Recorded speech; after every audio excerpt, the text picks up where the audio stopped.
Hi, my name is Hannah Sherman, and my capstone project is titled Implementing Fine Motor Skills into ABA Services to Promote Engagement and Activities of Daily Living. So my site was Hope Network Center for Autism in Livonia, Michigan, and my site mentor was Caitlin Dendrinos, who is a board certified behavior analyst or a BCBA, as well as the associate clinical director at this site. The population served here is individuals 18 months to 21 years with a diagnosis of autism spectrum disorder or ASD. My ACOE concentration areas include program development and education, and the overall purpose of this capstone project is to implement fine motor skills into ABA services as well as promote ABA and OT collaboration. So there's currently an abundance of research regarding the benefits of both occupational therapy as well as ABA services for individuals with autism.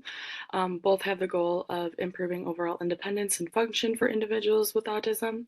However, I did find that there is a gap in the literature regarding the collaboration of the two professions, which may be due to an insufficient understanding of each profession's overall scope of practice when working with these individuals.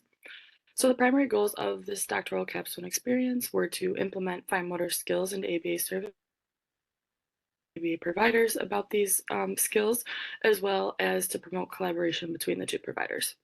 So these objectives were achieved through the development of an electronic folder, um, as well as the creation of fine motor bins. These were both implemented into both group and individual sessions. I also created handouts that provided education not only for staff, but also for caregivers. And this project emphasizes the engagement of fine motor activities within ABA services while staying within the scope of practice for ABA providers. This aims to encourage holistic care by addressing all areas of a client through this interdisciplinary approach to treatment. So prior to the capstone, I completed a literature review of the capstone topic, and I found that autism can impact motor development, which includes fine motor skills. Um, and when children have challenges with these skills, it can lead to increased caregiver dependence. I also found that motor impairments are present in 25 to 51% of children with autism, which is a large percentage of these children. And this does include hand strength, coordination, and motor planning, all of which are skills that are required for us to complete our activities of daily living.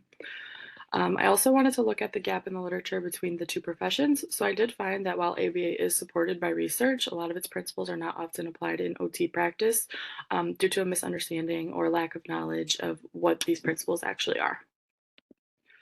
I also completed a needs assessment. I interviewed staff as well as a caregiver at this site, and I found that strengths of this site is that they provide services until the age of 21. A lot of ABA centers do not offer services for young adults or teenagers, so that is a plus of this site.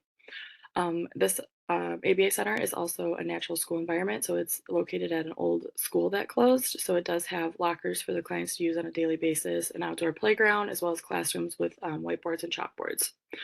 The staff indicated that they do feel as if they have adequate space and materials, as well as a positive work environment at this site.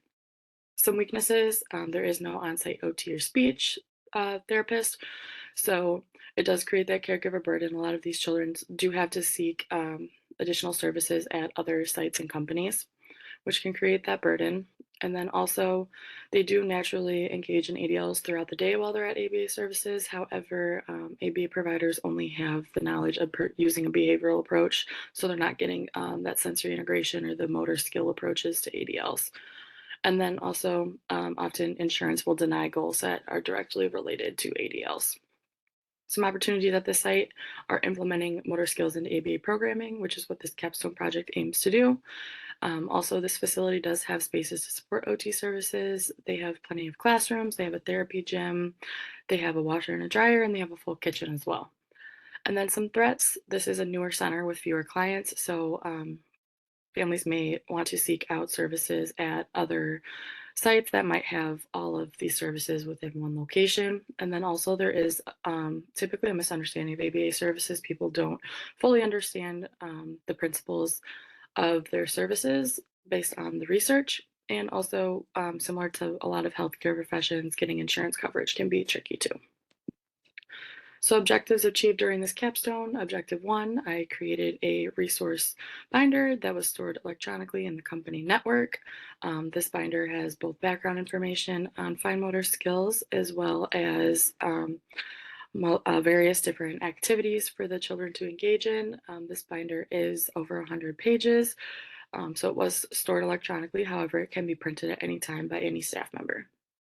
And then objective 2, the student will implement at least one educational training with the staff regarding the implementation of fine motor activities into ABA services. I did this informally, kind of in the beginning. I observed the clients and provided some education on what I was seeing from an OT perspective. And then I also provided a more formal training using a PowerPoint presentation towards the end to educate the staff on the materials that I created. Objective 3, I created fine motor bins. I created 11 of them for the staff and clients to use at any time.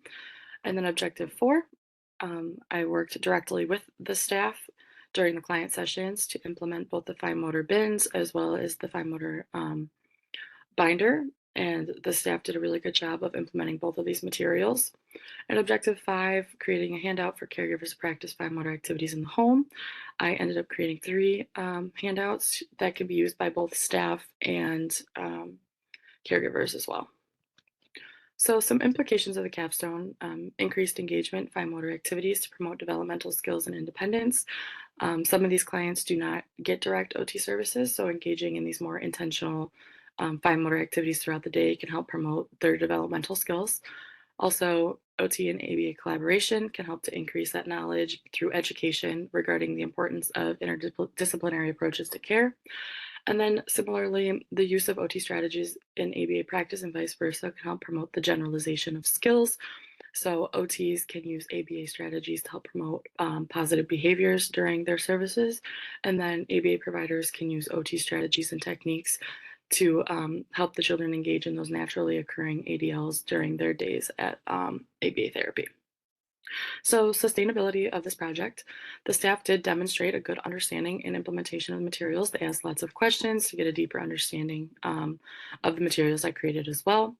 And then the materials and activities were very motivational for the clients, so that was really good to see during my time there.